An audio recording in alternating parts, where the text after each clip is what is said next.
ಎಲ್ರಿಗೂ ನನ್ನ ನಮಸ್ಕಾರಗಳು. ವೇದವಸ ವೈಬ್ಸ್ ಚಾನಲ್ಗೆ ಸ್ವಾಗತ ಸುಸ್ವಾಗತ. ಇವತ್ತೇನು ವಿಶೇಷ ಅಂದ್ರೆ ಆ್ಯಸ್ ಯೂಶುವಲ್ ಅಧಿಕ ಮಾಸದ್ದೇ ಇರ್ತದೆ. ನಾನು ಒಂಚೂರು ಅಧಿಕ ಮಾಸದ್ದು ಏನಾದರೂ ತಯಾರಿ ಮಾಡ್ಕೋಬೇಕು ಅನ್ಲಿತೀನಿ. ಭಾಳ ಮಂದಿ ಅಧಿಕ ಮಾಸ ಸ್ಟಾರ್ಟ್ ಆಗೋಕ್ಕಿಂತ ಮುಂಚೆನೇ ಏನೇನು ದಾನ ಕೊಡಬೇಕು, ಅಪೂಪ ದಾನ ಎಲ್ಲ ರೆಡಿ ಮಾಡ್ಕೊಂಡಾರ. ನಾನು ಒಂಚೂರು ಅದರೊಳಗೆ ಲೇಟ್ ಇದ್ದೀನಿ. ಹಾಗಾಗಿ ಈಗ ಆದಷ್ಟು ಹುಣ್ಣಿಮೆಯೊಳಗೆ ದಾನ ಮಾಡೋದು, ಆಮೇಲೆ ಉಡಿ ತುಂಬೋದು ಏನದ ಹೋಲ್ ಮಂತ್ ಅಂದ್ರೆ 1 ಮಂತ್ 33 ದಿವಸ ಏನದ ಇದು ಅಧಿಕ ಮಾಸ, ಆವಾಗ ನಾವು ಕೊಡಬಹುದು. ಅದಕ್ಕೇನದ ಹುಣ್ಣಿಮೆ ತನಕ ಅಂತೂ ದಾನ ಏನು ಕೊಡೋದದ ಅದನ್ನು ಕೊಟ್ಟು ಮುಗಿಸೋದು. ಅದ್ರ ಸಲುವಾಗಿ ನಾನು ಅಪೂಪ ದಾನ ರೆಡಿ ಮಾಡ್ಕೋಬೇಕು. ಹಂಗೆ ನಮ್ಮ ಸ್ಕೂಲಂತೂ ಇದ್ದೇ ಇರ್ತದೆ, ಅದನ್ನೂ ನೋಡ್ಕೋಬೇಕು. ಹೀಗಾಗಿ ನಂದೊಂಚೂರು ಹಿಂದುಳಿದು ಬಿಡ್ತೀನಿ ನೋಡ್ರಿ. ನಾ ಇದ್ರೊಳಗೆ ದೀಪಸ್ತಮೋ ನಾಶಯತಿ ದೀಪಃ ಕಾಂತಿಂ ಪ್ರಯಚ್ಛತಿ. ದೀಪಸ್ತಮೋ ನಾಶಯತಿ ದೀಪಃ ಕಾಂತಿಂ ಪ್ರಯಚ್ಛತಿ. ತಸ್ಮಾದ್ದೀಪ ಪ್ರಧಾನೇನ ಪ್ರಿಯತಾಂ ಪುರುಷೋತ್ತಮಃ. ಅವಿದ್ಯಾತಂ ಮಸಾ ವ್ಯಾಪ್ತೆ ಸಂಸಾರೇ ಪಾಪಗರ್ಭಿತೆ. ಜ್ಞಾನ ಮೋಕ್ಷ ಪ್ರಧೋ ದೀಪಸ್ತಸ್ಥಾಧತ್ತೋ ಮಯ ತವ. ದೀಪವು ಕತ್ತಲೆಯನ್ನು ಕಳೆಯುವುದು, ಕಾಂತಿಯನ್ನು ನೀಡುವುದು. ಆದ್ದರಿಂದ ದೀಪದಾನದಿಂದ ಪುರುಷೋತ್ತಮನು ಪ್ರೀತನಾಗಲಿ. ಅವಿದ್ಯೆಯ ಕತ್ತಲಿನಿಂದ ಕೂಡಿದ ಒಡಲಲ್ಲಿ ಪಾಪವನ್ನು ತುಂಬಿಕೊಂಡಿರುವ ಸಂಸಾರಕ್ಕೆ ದೀಪವು ಜ್ಞಾನ ಮೋಕ್ಷಗಳನ್ನು ನೀಡುವಂತಹದು.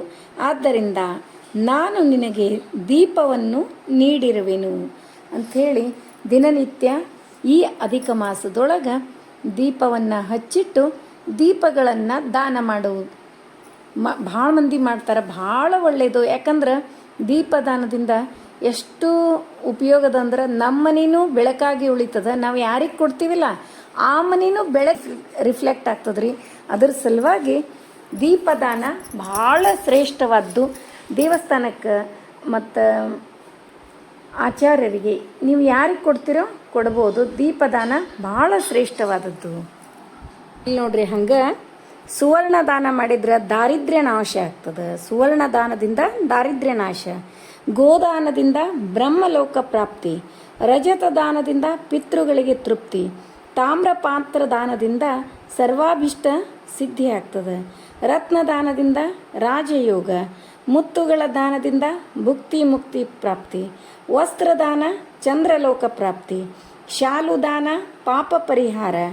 ರೇಷ್ಮೆ ವಸ್ತ್ರದಾನದಿಂದ ಭಯ ಪರಿಹಾರ. ಧಾನ್ಯ ದಾನದಿಂದ ಸರ್ವಾರ್ಥ ಸಿದ್ಧಿ ಆಗ್ತದೆ. ಪಾದರಕ್ಷೆ ದಾನದಿಂದ ಸುಖಕರ ಪರಲೋಕ ಪ್ರಯಾಣ ಆಗ್ತದೆ. ನೋಡ್ರಿ, ಯಾವ್ಯಾವ ಏನು ದಾನ ಮಾಡುವುದರಿಂದ ನಮಗೇನು ಫಲ ಬರ್ತದೆ ಅಂಥೇಳಿ ಎಷ್ಟು ನಾವು ಏನೇ ಕೊಟ್ಟರೂ ಕೂಡ ನಮಗೆ ಕೈಗೆ ಎಟುಕೋ ಅಂಥದ್ದಿರಬೇಕು ಮತ್ತು ಅದು ಅವರಿಗೂ ಉಪಯೋಗ ಆಗಿರಬೇಕು. ನಾವು ಕೂಡ ಪ್ರೀತಿಯಿಂದ ಕೊಟ್ಟಿರಬೇಕು. ಈಗ ಒಬ್ಬೊಬ್ರದ್ದು ಸ್ವಭಾವ ಇರ್ತದೆ, ತಗೊಳ್ಳೋ ತನಕ ತಗೋತೀವಿ, ಆಮೇಲೆ ಇದು ಭಾಳ ಕಾಸ್ಟ್ಲಿ ಐತೇನು, ಇಷ್ಟು ಕಾಸ್ಟ್ಲಿದು ಯಾಕೆ ಕೊಟ್ಟೆ ಅಂಥೇಳಿ ಅಂಥವೆಲ್ಲ ಮನಸ್ಸಿಗೆ ನಾವು ಏನೇ ಕೊಟ್ಟ ಮೇಲೆ ಖುಷಿಯಿಂದ ಕೊಡಬೇಕು. ಅವ್ರಿಗೆ ಒಳ್ಳೇದಾಗಲಿ ಇದರಿಂದ ಅಂಥೇಳಿ. ಯಾಕಂದ್ರೆ ನಾವು ಮನಸ್ಸಿಗೆ ಹಳಾಳಿ ಮಾಡ್ಕೊಂಡು ಕೊಡೋದಾದರೆ ಕೊಡಲಿಕ್ಕೆ ಹೋಗಬಾರ್ದು. ನೆಕ್ಸ್ಟ್ ಟೈಮ್ ಮತ್ತೆ ನಮಗೆ ದೇವರ ಅನುಕೂಲ ಮಾಡಿದಾಗ ಕೊಡಬೇಕು. ಅದಕ್ಕೆ ನಮಗೇನು ಅನುಕೂಲ ಆಗ್ತದೋ, ನಮಗೇನು ಪ್ರೀತಿಯಿಂದ ಕೊಡ್ಲಿಕ್ಕೆ ಸಾಧ್ಯನೋ ಅದನ್ನು ಮಾತ್ರ ಕೊಡೋಣ ಅಂತ ಹೇಳ್ತಾ ಇವತ್ತಿನ ಲಾಗ್ ಸ್ಟಾರ್ಟ್ ಮಾಡೋಣ್ರಿ.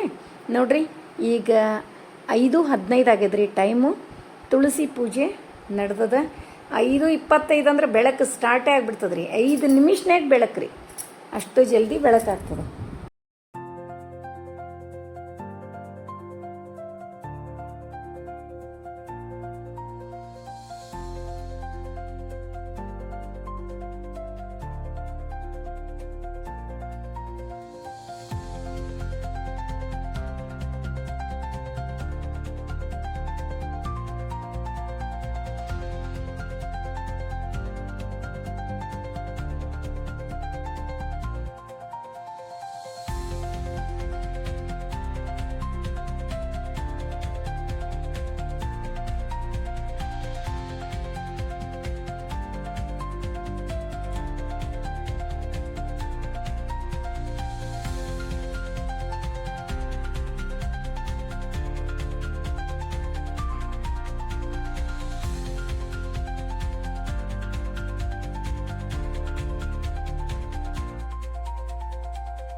ತುಳಸಿ ಪೂಜೆ ಎಲ್ಲ ಮನೆ ಒಳಗಿಂದು ರಂಗೋಲಿ ಎಲ್ಲ ಮುಗಿಸ್ಕೊಂಡು ವಾಕಿಂಗ್ ಹೋಗಿ ಬಂದು ಇಲ್ಲಿ ಅಡುಗೆ ಸ್ಟಾರ್ಟ್ ನೋಡ್ರಿ.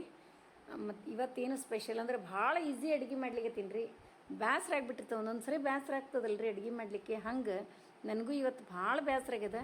ಅದಕ್ಕೆ ಏನು ಮಾಡಲಿ ಅಂಥೇಳಿ ಒಂದು 2 ಸೂಡು ಮೆಂತೆ ಇದ್ದು, ಮೆಂತೆ ಎಲ್ಲ ಚೆಂದಾಗಿ ತೊಳೆದು ಕಟ್ ಮಾಡಿ ಇಟ್ಕೋತೀನಿ. ಹಂಗೆ ಒಂದು 3-4 ಬದನೆಕಾಯಿ, 1-2 ಕ್ಯಾಪ್ಸಿಕಮ್, ಡೊಣ್ ಮೆಣಸಿನ್ಕಾಯಿ ಇವನ್ನ ಹಾಕಿ ಈಗಂತೂ ತೊಗರಿಬೇಳೆ ಅಕ್ಕಿ 2 ಕೂಡ ಕುದಿಲಿಕ್ಕೆ ಇಟ್ಟೀನಿ ರೀ. ಅದರೊಳಗೆ ಲಘು ಕುದಿಲಿ ಅಂಥೇಳಿ 1 ಸ್ಪೂನ್ ಎಣ್ಣೆ ಅರಿಶಿನ ಪುಡಿ ಹಾಕೀನಿ.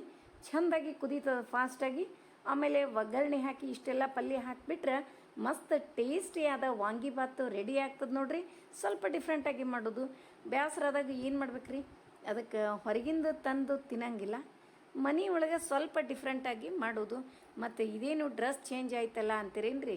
ಹಿಂಗೆ ನೋಡ್ರಿ, ಈಗಂತೂ ಅಧಿಕ ಮಾಸ ಸ್ಟಾರ್ಟ್ ಆದಾಗಿಂದ ಅಧಿಕ ಡ್ರೆಸ್ ಚೇಂಜ್ ಅಂತಾರಲ್ಲ, ಹಂಗೆ ನಂದು ಹಾಗೆ ಆಗಿಬಿಟ್ಟದ್ರಿ. ಈಗ ಮುಂಜಾನೆ ಸೀರೆ ಉಟ್ಕೊಂಡು ಮಡಿಲಿ ಸೀರೆ ಹಾಕ್ಕೊಂಡಿರ್ತ ಪ್ರದಕ್ಷಿಣೆ, ರಂಗೋಲಿ ಸೇವಾ ಎಲ್ಲ ಮುಗಿತದ್ರೆ. ಆಮೇಲೆ ವಾಕಿಂಗ್ ಅದು ಹೋಗಿ ಬರ್ತೀವಿ. ಹೋಗಿ ಬಂದಮೇಲೆ ಒಗ್ದದ ಬಟ್ಟೆನೇ ಹಾಕ್ಕೊಂಡಿರ್ತೀನಿ. ಆದರೂ ಅದೇನು ವಾಕಿಂಗ್ ಹೋಗಿ ಬಂದ ಕೂಡಲೇ ಒಂಥರ ತೆಗಿಬೇಕಪ್ಪ ಅನ್ನಿಸ್ತಿರ್ತದೆ. ಹಾಗಾಗಿ ಆ ಡ್ರೆಸ್ ತೆಗಿಯೋದು, ಮತ್ತೊಂದು ಡ್ರೆಸ್ ಹಾಕ್ಕೊಳ್ಳೋದು, ಈ ಥರ ಮುಂಜಾನೆ 3 ಡ್ರೆಸ್ ಚೇಂಜ್ ಆಗ್ತಾವೆ ನೋಡ್ರಿ ಈ ಅಧಿಕ ಮಾಸನ್ಯಾಗ. ಹಾಗಾಗ್ಯದ. ಮತ್ತು ಈಗೆಲ್ಲ ಪಲ್ಯ ಚೆಂದಾಗಿ ಕಟ್ ಮಾಡಿ ಇಟ್ಕೋತೀನಿ. ಮತ್ತು ತೊಗರಿಬೇಳೆ ರೇಷನ್ ಅಕ್ಕಿ ಅನ್ನ ಇಟ್ಟಿನಿ ರೀ ಇವತ್ತು. ರೇಷನ್ ಅಕ್ಕಿ ಆ್ಯಕ್ಚುಲಿ ಅದರೊಳಗೆ ಗಂಜಿ ಇರ್ತದೆ ರೀ, ಭಾಳ ಟೇಸ್ಟ್ ಇರ್ತದೆ. ಮತ್ತು ಇಂಥ ಅನ್ನ ಮಾಡಲಿಕ್ಕೆ ರೇಷನ್ ಅಕ್ಕಿ ಅನ್ನ ಆದ್ರೆ ಭಾಳ ಚಲೋ ಆಗ್ತದೆ. ಮುದ್ದೆ ಆಗ್ತದಲ್ರಿ, ಭಾಳ ಮಸ್ತ್ ಆಗ್ತದೆ ರೀ. ಈಗೆಲ್ಲ ಪಲ್ಯ ಅಂತೂ ಹೆಚ್ಚಿಟ್ಕೊಳಕತ್ತೀನಿ. ಇನ್ನು ಒಗ್ಗರಣೆ ಹಾಕಿ ರೆಡಿ ಮಾಡೋದು ಒಂದ ನೋಡ್ರಿ.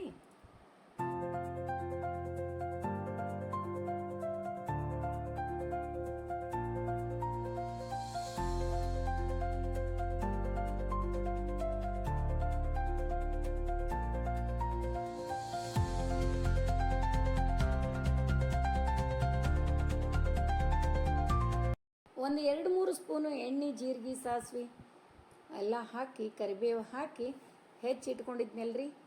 ಬದನೆಕಾಯಿ, ಡೊಣ್ ಮೆಣಸಿನ್ಕಾಯಿ, ಮೆಂತೆ ಪಲ್ಯ ಎಲ್ಲ ಹಾಕಿ ಚೆಂದಾಗಿ ಕೈ ಆಡಿಸ್ತೀನಿ. ಅಂದ್ರೆ ಒಗ್ಗರಣೆ ಒಳಗೆ ತಾಳಿಸ್ಕೋತೀನಿ ರೀ. ಎಲ್ಲ ಇದು ಚೆಂದಾಗಿ ತಾಳಿಸ್ಕೊಂಡ್ಮೇಲೆ ಅದ್ರೊಳಗೆ ಒಂದು 2-3 ಹಸಿಮೆಣ್ಸಿನ್ಕಾಯಿನೂ ಹಾಕಿನ್ರಿ, ಟೇಸ್ಟ್ ಮಸ್ತ್ ಬರ್ತದಂತ ಹೇಳಿ.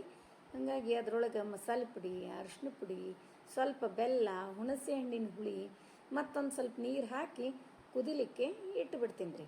ಇದು ಚೆಂದಾಗಿ ಕುದಿ ಹಿಡಿದ್ಮೇಲೆ ಮತ್ತು ಇದ್ರೊಳಗೆ ಒಂದು ಮುಷ್ಟಿಯಷ್ಟು ಮೊಳಕೆ ಕಾಳನ್ನು ಹಾಕೀನಿ ರೀ. ಮನೆ ಒಳಗಿದ್ದು ರೀ, ನಿನ್ನೆ ಮೊಳಕೆ ಕಾಳು ಬಂದಿದ್ದು, ಅವನ್ನ ಒಂದಿಷ್ಟು ಮೊಳಕೆ ಕಾಳನ್ನು ಹಾಕೀನಿ. ಅದು ಚೆಂದಾಗಿ ಕುದಿ ಹಿಡಿದ್ಮೇಲೆ ಇದರೊಳಗೆ ತೊಗರಿಬೇಳೆ ಮತ್ತು ಅಕ್ಕಿ ಏನು ಕುದಿಸಿ ಇಟ್ಕೊಂಡಿದ್ದೆ 2 ಮಿಕ್ಸ್, ಅದನ್ನು ಇದರೊಳಗೆ ಹಾಕಿ 2 ಮಿಕ್ಸ್ ಮಾಡಿ ಚೆಂದಾಗಿ ಕುದಿಸಿ ತೆಗೆದುಬಿಡ್ತೀನಿ ನೋಡ್ರಿ. ಮಸ್ತ್ ಟೇಸ್ಟಿಯಾದ ಬಿಸಿಬೇಳೆ ರೈಸರ ಅನ್ರಿ, ವಾಂಗಿ ಬಾತರೆ ಅನ್ರಿ, ಮಸಾಲೆ ರೈಸರ ಅನ್ರಿ, ಏನು ಹೆಸರು ಕೊಟ್ಟರು ನಡೀತದ. ಟೇಸ್ಟ್ ಮಾತ್ರ ಸೂಪರಾಗಿ ಆಗಿತ್ತು. ಹಿಂಗಾರಿ ಒಂದೊಂದು ಸರಿ ಬೇಸರ ಆದಾಗ ಈ ಟೈಪ್ ಮಾಡೋದು ನೋಡ್ರಿ.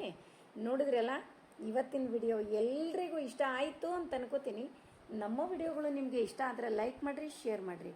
ಹೊಸದಾಗಿ ನೋಡ್ಲಿಕ್ಕತ್ತವರು ನಮ್ಮ ವಿಡಿಯೋಸ್ ಇಷ್ಟ ಆದರೆ ಬಿಡ್ಲಿಕ್ಕೆ ಹೋಗ್ಬೇಡ್ರಿ. ಲೈಕ್ ಮಾಡಿ, ಸಬ್ಸ್ಕ್ರೈಬ್ ಮಾಡಿರಿ. ಹಂಗೆ ಫ್ರೆಂಡ್ಸ್ ಆ್ಯಂಡ್ ರಿಲೇಟಿವ್ಸಿಗೆಲ್ಲ ಶೇರ್ ಮಾಡ್ತಿರಲ್ಲ. ಮತ್ತೆ ಮುಂದಿನ ವಿಡಿಯೋದಲ್ಲಿ ಸಿಗೋಣ. ಧನ್ಯವಾದಗಳು. ಹಂಗೆ ಎಲ್ಲರೂ ಒಂದಿಷ್ಟು ಕಮೆಂಟ್ಸ್ ಅವನು ಬರ್ಲಿಕ್ಕತ್ತವ, ಸೀರೆ ಯಾಕೆ ಹಾಕವಲ್ಲಾಗಿರಿ ಅಂತ. ಹಾಕ್ತೀನಿ ರೀ. ಹಂಗೆ ಬಂದಾಗ ಒಮ್ಮೊಮ್ಮೆ ಸ್ಕೂಲಿಂದ ಬಂದ ಕೂಡಲೇ ಲೇಟ್ ಆಗ್ತದೆ ರೀ, ಒಮ್ಮೊಮ್ಮೆ ಟೈಮು ಇರಂಗಿಲ್ಲ. ಇಷ್ಟ ಒಂಚೂರೇ ಸಣ್ಣ ವಿಡಿಯೋ ಮಾಡಿ ಹಾಕಿದ್ರಾಯ್ತು ಅಂತ ತಿಳ್ಕೊಂಡು ಒಂದೊಂದು ದಿವಸ ಹಂಗೆ ಅಪ್ಲೋಡ್ ಮಾಡಿಬಿಡ್ತೀನಿ ನೋಡ್ರಿ. 1 ಬೈಟ್ ಟೇಸ್ಟ್ ನೋಡಿ ಹ್ಯಾಂಗಾಗಿತ್ತು ಅಂತೇಳಿ ಕಮೆಂಟ್ ಮಾಡಿ ತಿಳಿಸೋದು ಮರಿಬೇಡ್ರಿ.